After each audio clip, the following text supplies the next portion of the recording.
Ok. Bonjour à tous. Donc, ce que je veux faire dans cette vidéo, ça sera vraiment de montrer comment on peut interagir euh, avec une base de données, avec le langage Java, avec notamment JDBC. Donc JDBC, si on voit bien, on va voir que c'est JDBC, c'est quoi? C'est Java Database Connectivity. Donc en fait, c'est la connexion en fait, vers une base de données à partir de Java. Donc si on voit quand même les images nous offrent pas mal d'exemples. Donc on a ici une application Java et là on a une base de données. Donc du coup, pour que un programme Java puisse interagir avec une base de données, on va passer par JDBC, c'est le driver. En fait, c'est comme un intermédiaire qui va servir en fait à cet échange. Il y a même cette image qui essaie de très bien illustrer cela aussi. Donc l'application Java ne passera pas directement vers une base de données, mais va passer par le driver. Donc le driver va constituer comme un intermédiaire, un middleware, qui va permettre la connexion entre le client et la base de données. Donc déjà, si j'ai un client de base de données, par exemple celui-ci, c'est un client que MySQL offre en native.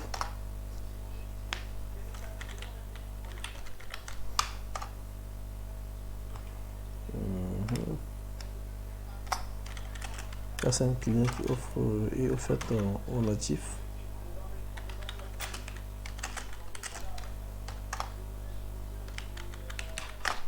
Donc, ça c'est. Moi, je suis sous Linux. Donc, là, le client là, c'est ce que MySQL ou bien MariaDB sous la version open source de MySQL offre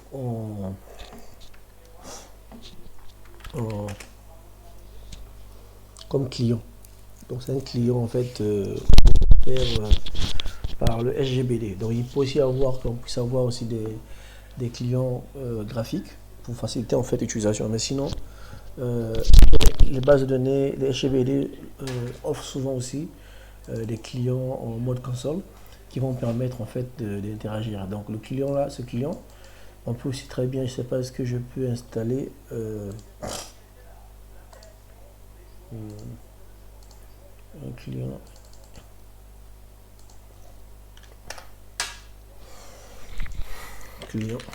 graphique, je crois graphique MySQL. Je crois MySQL Workbench. Si je prends MySQL Workbench Linux.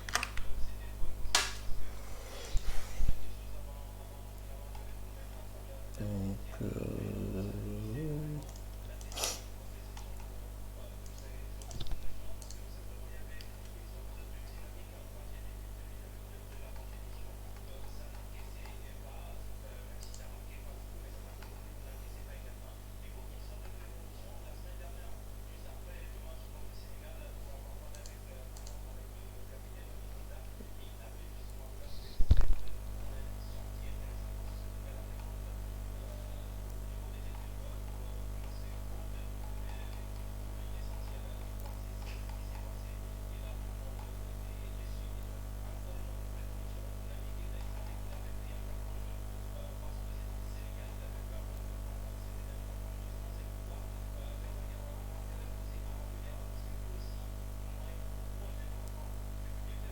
sais pas, est-ce que si je poste comment directement, je vais voir.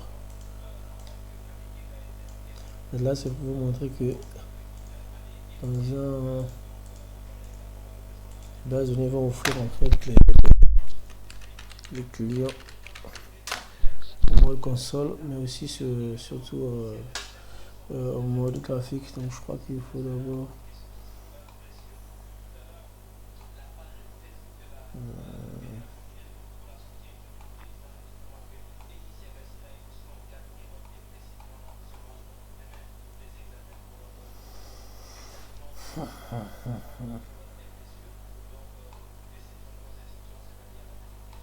MySQL.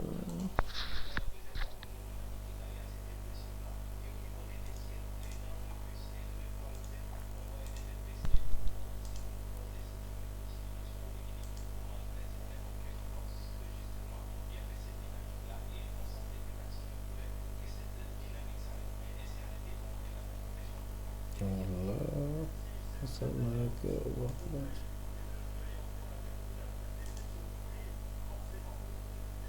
Donc je vais essayer de le télécharger ici.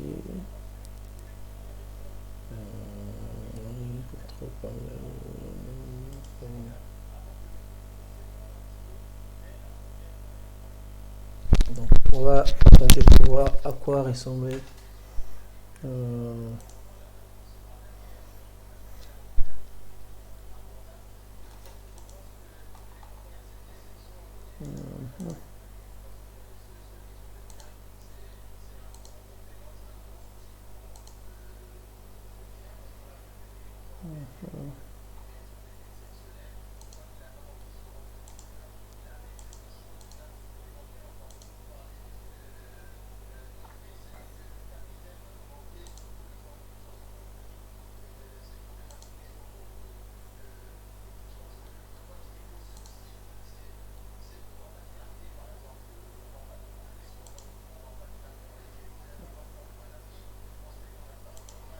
je pense que j'ai oublié mon compte Oracle.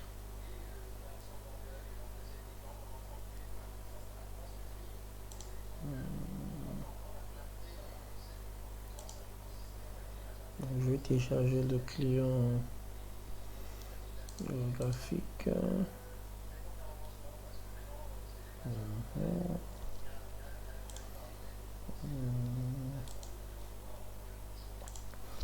Je vais aller au mode, je sais pas si c'est Maya, c'est un client MariaDB ou bien c'est un client.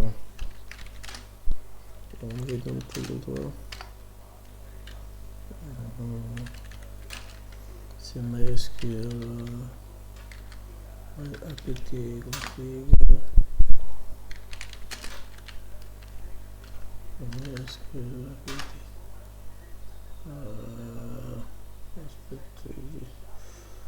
ok, bon c'est pas grave. Donc je voulais montrer en fait, je sais pas si je peux télécharger directement bon, c'est pas grave en tout cas. Donc, je voulais montrer que comment il existe plusieurs types de clients. Donc il y a les clients en fait graphiques, mais aussi les clients mode console.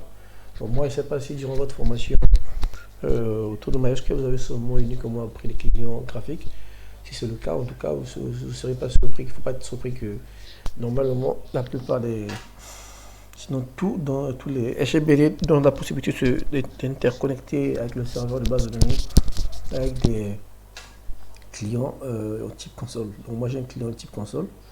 Je suis là, il suffit que je puisse me connecter comme je l'ai fait avec MySQL ici. Donc ça sera aussi le cas avec votre graphique, c'est vous propose un champ et un mot de passe. Donc là si je me suis connecté, je peux dire je veux voir toutes les bases de données que j'ai eu à créer. Là on est oui, c'est parce que database. Donc je veux voir toutes les bases de données en musique. Ouais.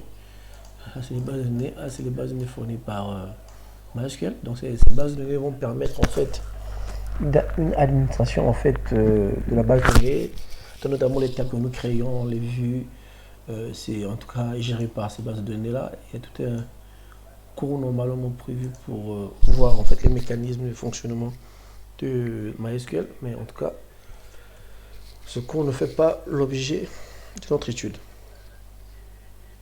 Donc nous ce qu'on va faire, on va revenir dans notre formation. On nous dit ici par exemple dans notre cas pratique, on nous demande de créer le class path, ça on va y revenir.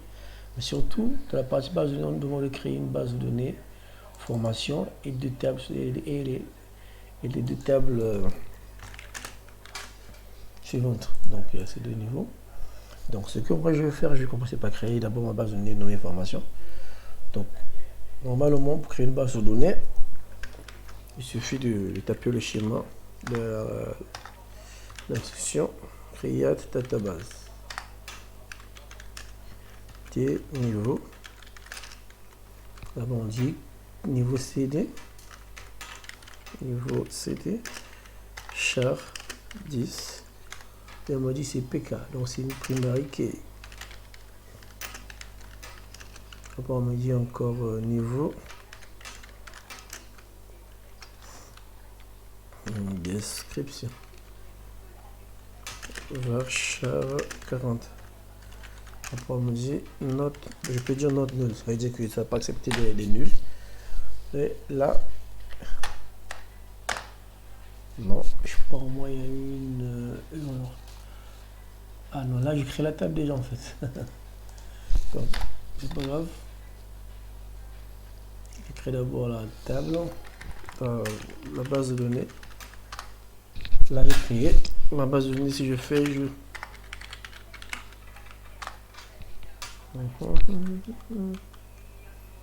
database. Là j'ai maintenant ma base de données formation. En fait, cette commande, c'est l'équivalent lorsque je suis dans un système homographique. Lorsque je fais clic droit, il y a une commande créer une nouvelle base de données. En fait, cette action-là, si je concevais une base de données, par exemple, un client base de données, je devrais appeler cette commande en fait en arrière-plan en fait. Donc je finis de créer ma base de données, je dois me connecter à cette base de données.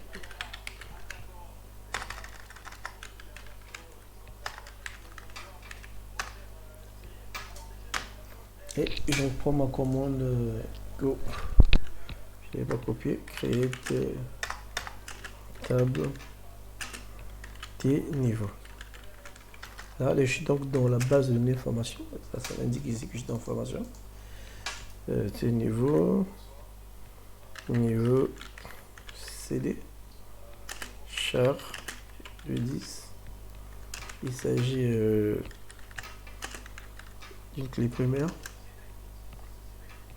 Niveau test var char 40. Donc je pense que tout ça, on vous a expliqué ça durant la formation.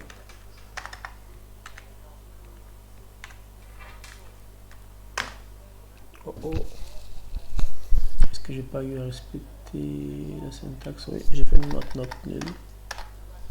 Là, j'ai eu à créer ma table dans la base de données formation. Donc, si je faisais show table, donc j'ai déjà une nouvelle table. Je sais plus comment on disait. Est-ce qu'on disait c'était niveau? Voilà, description. Il me dit en fait la structure de ma table niveau. Donc là, je vais passer à la création de ma deuxième table. Donc T étudiant, matricule, char 10, que c'est une clé primaire, ok. Constatez ici qu'il a eu à signifier primary key. Donc last name varchar 40 varchar note nulle. Ok. First name. Bon. Varchar 40. Là-bas, on va supposer qu'il peut avoir les nuls. Et on va mettre à nouveau le T niveau. C'était pour dire en fait l'étudiant appartient à tel niveau. Donc char, ça doit être char et virgule. Donc après à la fin, on dit on va constituer les primary, les foreign key, on va dire notre clé étrangère, ce serait le champ niveau. Bien. Champ niveau, références,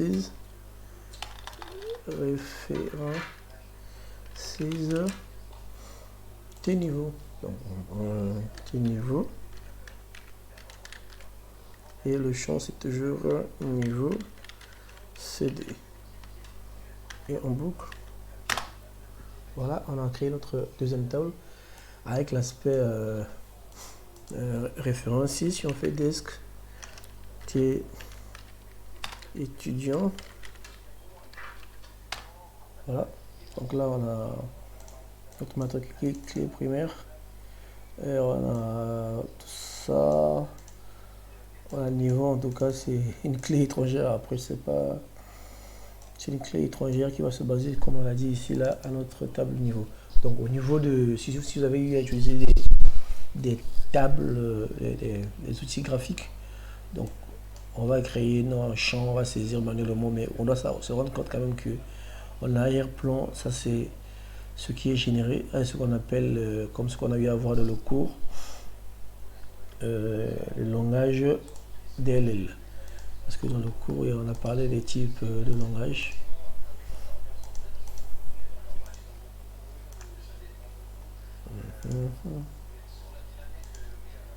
Voilà, DLL, donc DDL plutôt, DLL en français, DDL. Donc langage de contrôle de données. De contrôle de données, ça me permettra de faire des créer, des drops et alter. Donc je suppose que vous en avez vu suffisamment dans le cours de base de données. Là j'ai eu donc à finir en fait mes créations. Donc supposons que je veux afficher les éléments de ma table niveau. Je vais faire ceci. Donc là je me rends compte qu'en fait il n'y a aucun élément. Pareil pour étudiant.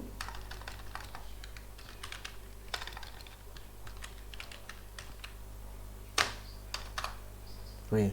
Donc je vais m'amuser en fait. Le but pour moi, ce serait de vous montrer comment on va fonctionner avec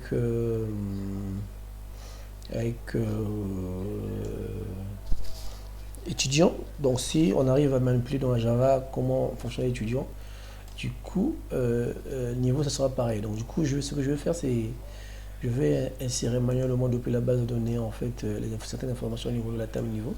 Donc sur ce je vais faire par exemple insert into des niveaux. Je mets un code, donc c'est possible de faire ceci. Niveau CD pour dire en fait les tables que je vais modifier. Donc j'aurai value, j'aurai comment on appelle N1 niveau 1, venir niveau 1 et enregistre. Pourquoi pas si j'essaie il y aurait une erreur parce que je tente de dupliquer la clé primaire qui est par principe une clé qui possède une valeur unique. Donc je vais essayer de basculer sur le deuxième niveau. Ok. Troisième niveau, pourquoi pas. Donc si je fais à nouveau select from T niveau, voilà ce que j'ai comme information dans ma table. Si je fais à nouveau select T étudiant,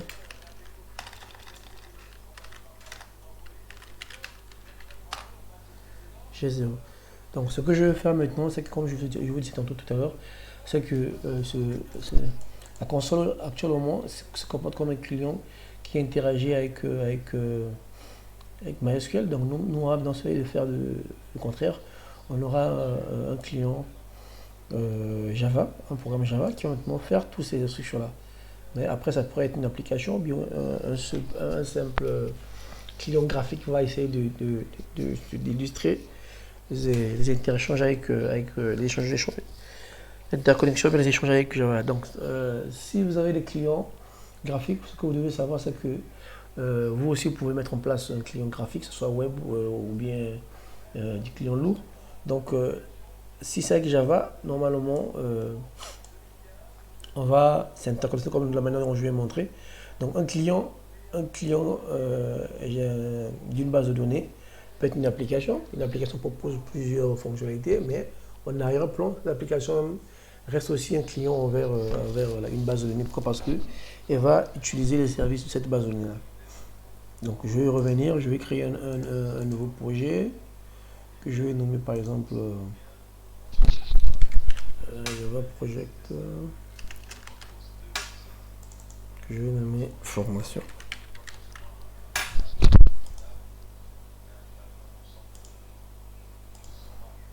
Donc, je vais dire formation BCG Congo, formation Figures.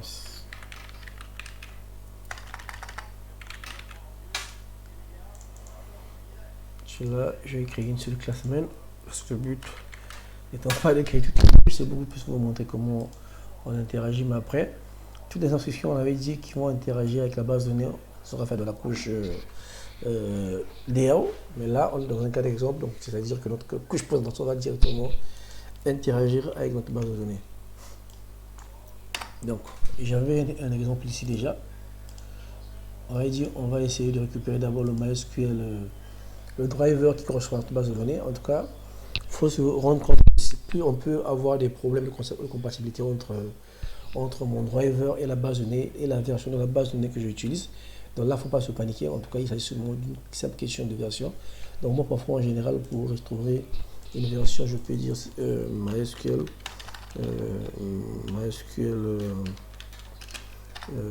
Java Connector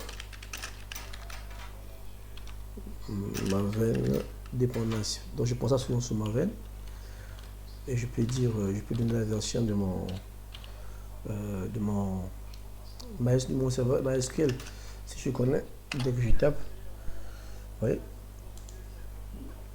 je navigue sur Maven que je vais par la fois passer. Je clique et normalement il me donne la possibilité de télécharger un jar. Si j'étais dans un projet Maven, je vais directement inclure la dépendance. En tout cas, et lui, c'est à lui de me récupérer ça et de le mettre dans mon projet. Mais là, je peux le télécharger comme ceci. Oui, là. Voilà. Et c'est ce jar que je vais prendre pour venir inclure dans mon projet. Donc moi, il est déjà pour ici. Donc je peux le copier. Notamment, je vais créer un sous-dossier où je veux appeler libre. Donc ça, toutes ces manipulations, nous avons eu à le faire. Donc je l'ajoute ici après. Je vais l'ajouter dans mon classe path. Donc le but, c'est que je puisse, mon premier objectif, ce serait de vous montrer comment il y a s'interconnecter avec la base de données et récupérer, voir comment je peux récupérer grâce à la requête SQL select mes connexions, mes éléments. Donc ce que je veux faire, c'est, je vais dire, j'avais un exemple ici. Donc le premier élément, c'est vraiment établir la connexion. Donc la connexion, comment on l'établit, c'est si simple. Donc cette connexion-là est censée peut être susceptible de renvoyer des erreurs. Pourquoi? Parce que il se pourrait, là déjà, on charge le driver. Donc il y aura des erreurs parce qu'il ne peut pas trouver la classe qui permet de charger le driver là. Parce que c'est dans cette classe qui se trouve en tout cas les drivers. Je vais voir ici par exemple comme MySQL JDBC driver. Driver comme MySQL. Donc je suis là comme MySQL JDBC. Voilà, donc MySQL JDBC. Bon, c'est ça. Donc c'est cette classe là. Donc il se pourrait que c'est dans une, là c'est la classe qui nous permet en fait C'est la classe qui va permettre en fait de créer carrément la connexion vers la base de données. Donc c'est vrai que si cette classe-là n'est pas là, en tout cas, ça c'est aussi une façon de charger dynamiquement une classe en Java. Donc si cette classe-là n'est pas, voilà pourquoi on dit on ne pourrait pas, on pourrait avoir une exception du type classe not found. Parce que là on a fixé ça en champ de caractère. Ce que Java va faire, c'est de vouloir retrouver en fait euh, donc s'il n'est pas, en tout cas, il va générer une exception de type class not found exception. Donc, c'est les exceptions que nous avons vues.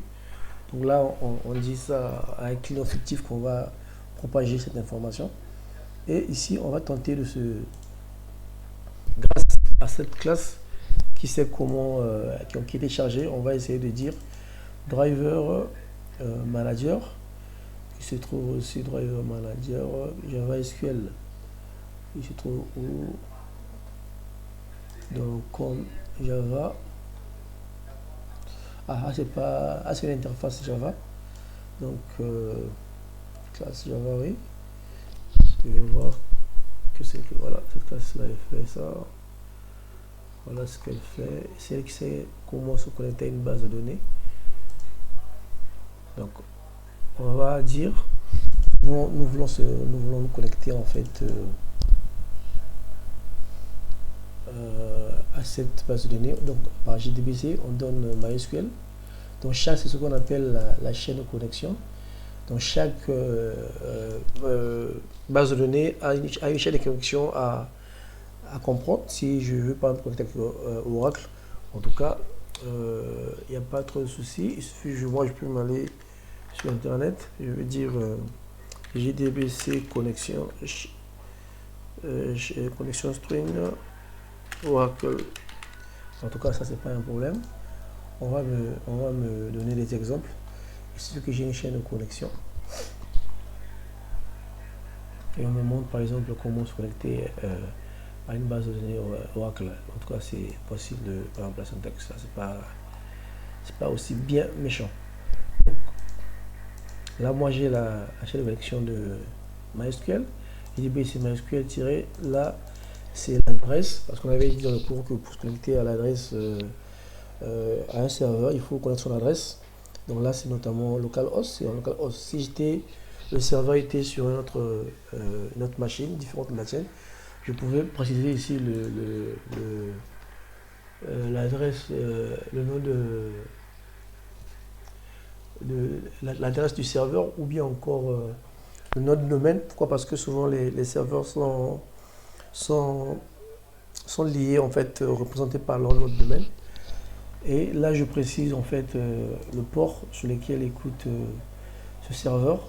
Donc, notamment, dans un serveur physique, on peut avoir plusieurs applications qui fonctionnent sur le même port. Quand on arrive à ce genre de conflit, donc on va arrêter ou bien même changer la configuration d'un serveur pour changer le numéro de port sur lequel il écoute. Donc là, c'est des problèmes vraiment réseau. C'est vraiment dans les cours de réseau qu'on voit tout cela, mais on retient que chaque serveur, normalement, doit écouter sur un port. Ici, lorsqu'on veut démarrer un serveur, on se rend compte que parfois, il y a déjà un port qui est utilisé dans ce sens-là. Moi, je vais vous prendre un exemple. J'ai un serveur ici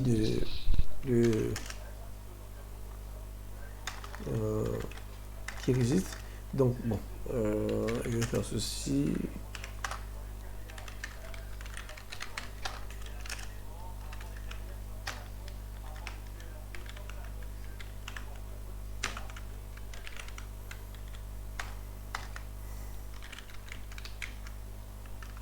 C'est un serveur d'application. Je vais le démarrer. Vous allez voir, il va démarrer. Après, à un moment donné,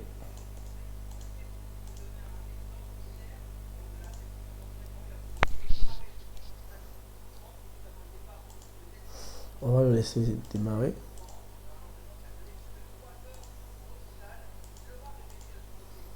On va le laisser démarrer.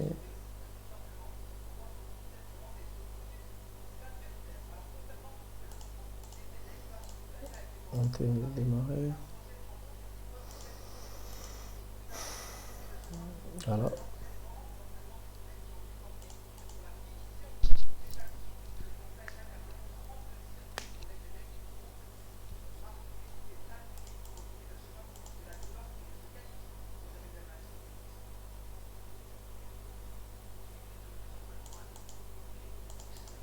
Quand il a démarré, ce que je vais faire, je vais essayer de le redémarrer. En fait, ce serveur, il tourne sur un port 80-80, le port 80-80. Alors là, je vais encore le redémarrer. Vous allez constater qu'il y aura une erreur. Pourquoi? Parce que on ne peut pas avoir sur un même serveur, dans une même machine physique, tu vois, vous voyez ici, il dit quoi? Il dit l'adresse est déjà utilisée parce qu'il y a déjà une application que j'ai démarré qui va tourner sur le port 80-80, aussi 90-80.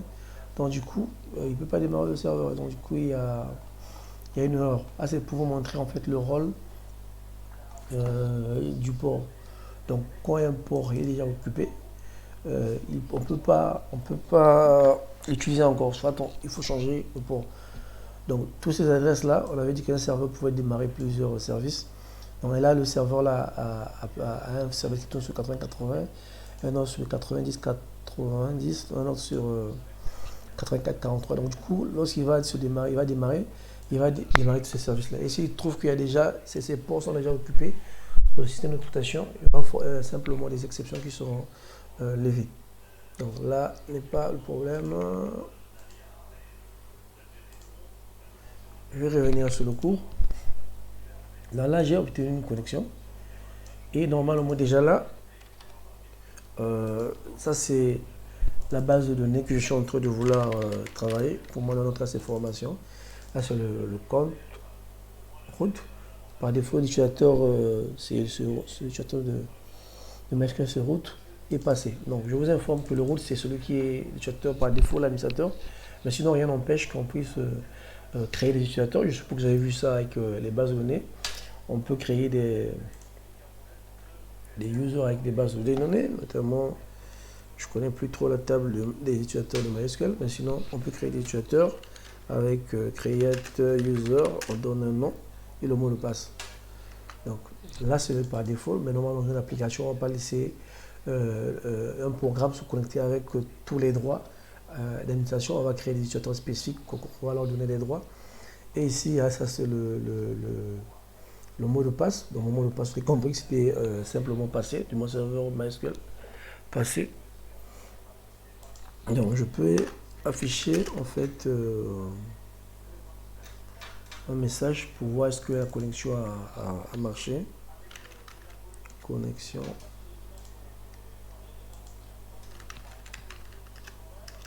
Connexion is OK.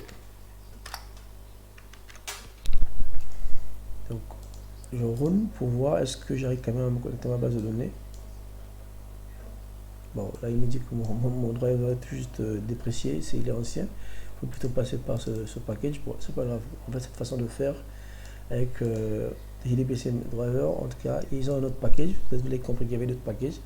Ça, c'est vraiment l'ancien package, mais c'est pas grave, ça marche. Donc, du coup, connexion établie. Mais supposons que je mettais un mauvais mot de passe ici. On va voir qu'il y aura une exception, que quand on connecte, en fait, on n'arrive pas à se connecter. Ouais, on n'arrive pas à se connecter. Pourquoi? Parce que les paramètres d'authentification ne sont pas respectés. Donc, supposons qu'on faisait ça, on mettait aussi la base de données formation 1 qui n'existe pas dans ma base de données. Il y aura ce problème parce que on dit ta base de données, ta base one là, elle n'est pas connue. Ou bien on changeait de port. Le 6, on mettait par exemple 5. Ça c'est maintenant le port. En fait là, il trouve pas en fait le port. Il dit non, il sait pas. Driver, ça. Package send successful. Mais après le driver ne reçoit, on trouve rien. On a envoyé le paquet, mais comme le port n'existe pas, voilà tout ça. Et on va remettre la bonne logique. Là, c'est bon. Donc ce que nous allons vouloir faire, il y a une interface en qui s'appelle ce nom statement où on peut obtenir des éléments au niveau de la base de données, notamment là j'ai avec ça maintenant je peux dire par exemple create execute execute query. C'est ça. Pour les 1. Pour les 1. Execute query ici, là, je vois que quand je l'exécute, je lui passe une chaîne de caractères. Après, il va me renvoyer un objet result7. Donc, le result7, c'est un objet qui va nous permettre de stocker il va les retours, la requête, le résultat de la requête. Donc, c'est un set. Moi, je vais dire, ok, ce que je veux faire, c'est quoi? Je veux faire select from T niveau. T niveau.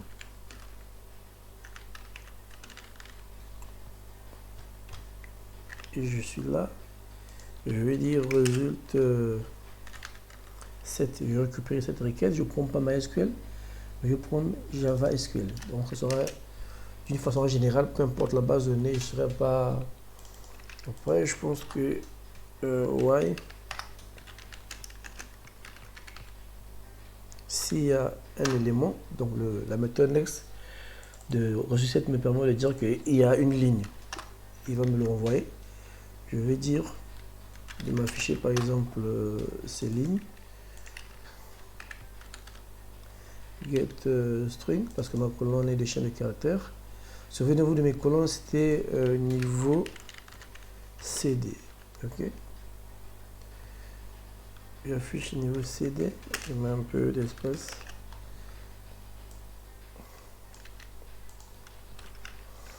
Niveau dessin, description, comme ça, je suppose. C'est ça. Ok. Donc je peux faire ceci encore. Code de niveau.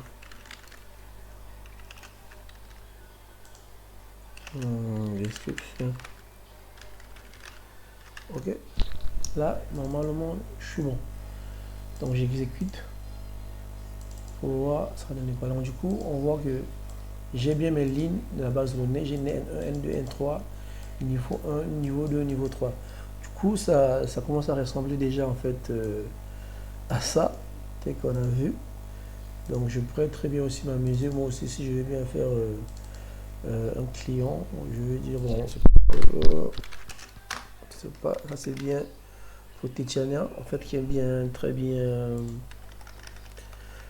décoré tout ça, je crois. Après, qu'est-ce qu'il fait ici? Ouais, il fait ça, il ajoute, oh, il ajoute cette beauté là. Donc, je pense qu'on va le faire comme ça. C'est qui est artiste de ces histoires. Elle fait ça. Après ici, elle va faire ça. Donc je pense qu'on va le faire ça. Il y a d'abord. Il y a ça.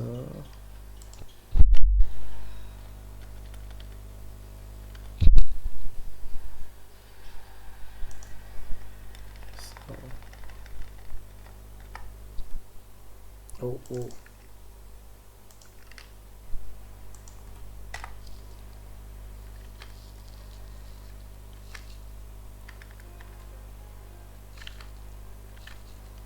C'est ça qu'elle fait. Ok.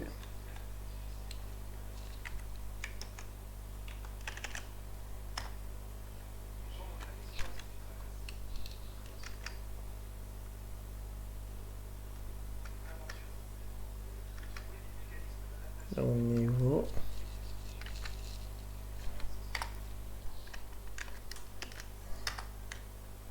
Non. C'est pas si ça se passe comme ça.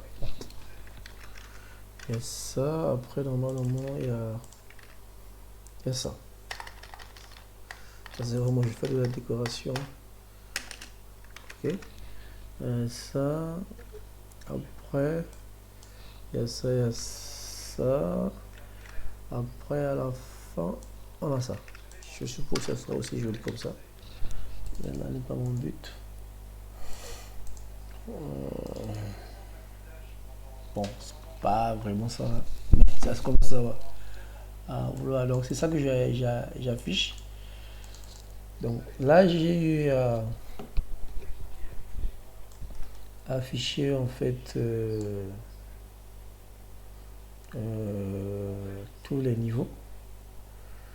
Donc je vais rester là. Maintenant, si je veux afficher un, un niveau particulier, notamment, je vais faire ceci. Je vais voir le niveau qui apporte cette valeur N1. Donc il y a where, ça vous a pris ça N1. Là du coup je vais seulement afficher seulement le premier niveau. Pourquoi? Parce qu'il y a une restriction. Donc j'ai seulement N1. Donc on vous a très bien appris la clause where, comment ça fonctionne. Donc là je suis ici comme ceci, tout marche. Donc supposons que moi j'aimerais créer un étudiant qui aura pour code N1. Ce que je vais faire, c'est que je vais faire ceci. Je vais prendre je vais mettre tout cela par exemple sur la requête en commentaire. Je vais dire bon, moi j'aimerais exécuter plutôt que d'insérer. Exécute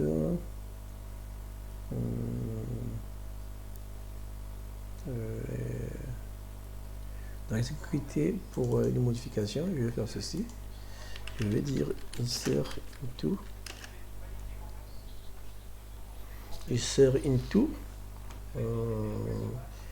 T étudiant. Donc là on a matricule,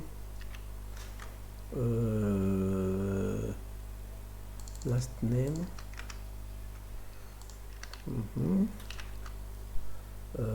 first name, new value,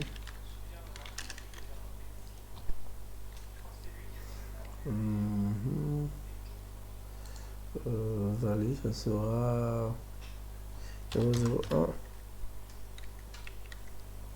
matricule c'est 001, le nom c'est Kemba,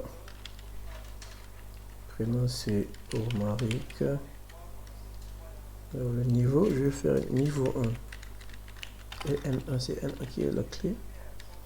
Donc du coup c'est ça. Ah, donc après je vais dire ouais c'est bon, succès.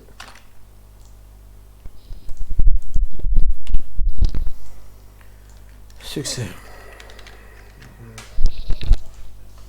Je vais essayer.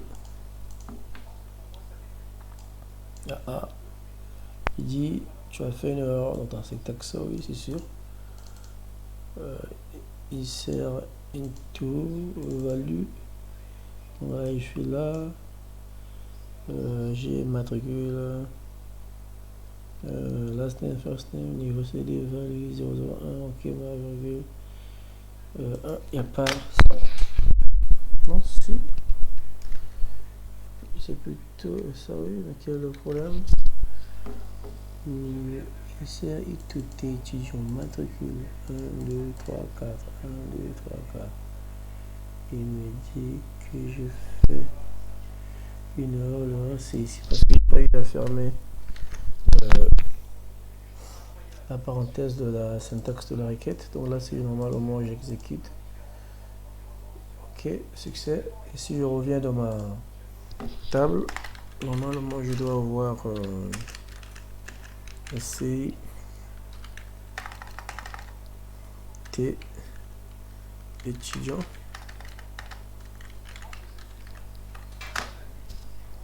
Non, là je ne suis plus connecté, donc je vais me connecter. Moins hauteur, moins U, hauteur, moins P, Je mets mon mot de passe sur la base de données. Je suis dans formation. Et voilà, j'ai mon étudiant. Donc je vais ajouter un autre.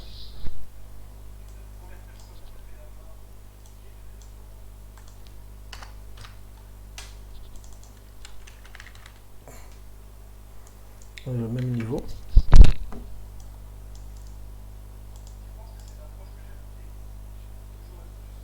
Si on revient, on a bien deux étudiants.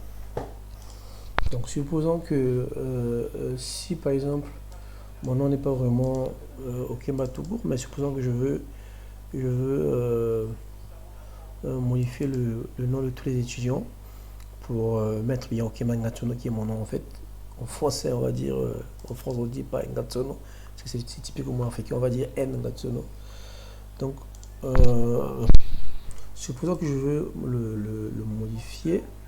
Ce que je veux faire, c'est ceci. Je vais dire, bon, c'est toujours update. Mais cette fois-ci, je vais dire, bon, moi, je veux modifier tes étudiants. Mais donc, du coup, je vais dire cette last name. On va prendre Okemba Ngatsono. Et si je mets pas de where, ça surtout qu'il va modifier tous les noms. C'est ce que je veux bien faire. Donc si je viens, j'exécute ça. Ouais, c'est bon. On voit que si je fais ce, voilà, il a modifié tous les noms. Maintenant, mon prénom, ce n'est pas Romaric simple, mais mon prénom, c'est Romaric Finode. Donc, je vais modifier seulement mon nom. Ah, c'est mon fils, en tout cas, ça marche bien. Lui, il n'a qu'un seul prénom. Moi, j'ai deux noms, prénom et deux prénoms. Donc, je vais dire where. Je vais ajouter la clause where. Vous avez compris que dans ça, je pourrais faire ça. C'est au lieu de modifier, je vais modifier ça. Romaric Finode. Donc, je pourrais très bien ajouter le where ici. Matricule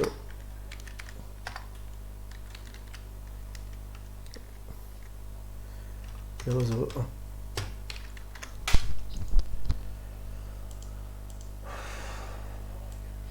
Ok. Donc, si on revient, je vois bien que ouais, je suis passé bien. Supposons que je mettais quand même un where sur quelque chose qui n'existe pas. En tout cas, il va tout simplement, ça va marcher au succès. Mais il n'y aura aucune ligne impactée. Pourquoi? Parce que succès, mais comme il n'y a pas un matricule 001, même si je mettais, change-moi le nom XXXX, je le mettais comme ceci, il n'y a aucun effet. Pourquoi? Parce qu'il va essayer d'appliquer cette règle-là sur un matricule qui a telle valeur, mais comme dans la base de données, il n'y a pas un matricule comme ça, rien ne se fera. Rien va se faire. Donc, il y a aussi le problème où si je veux insérer un étudiant, supposons que je fais ceci, je vais insérer un étudiant.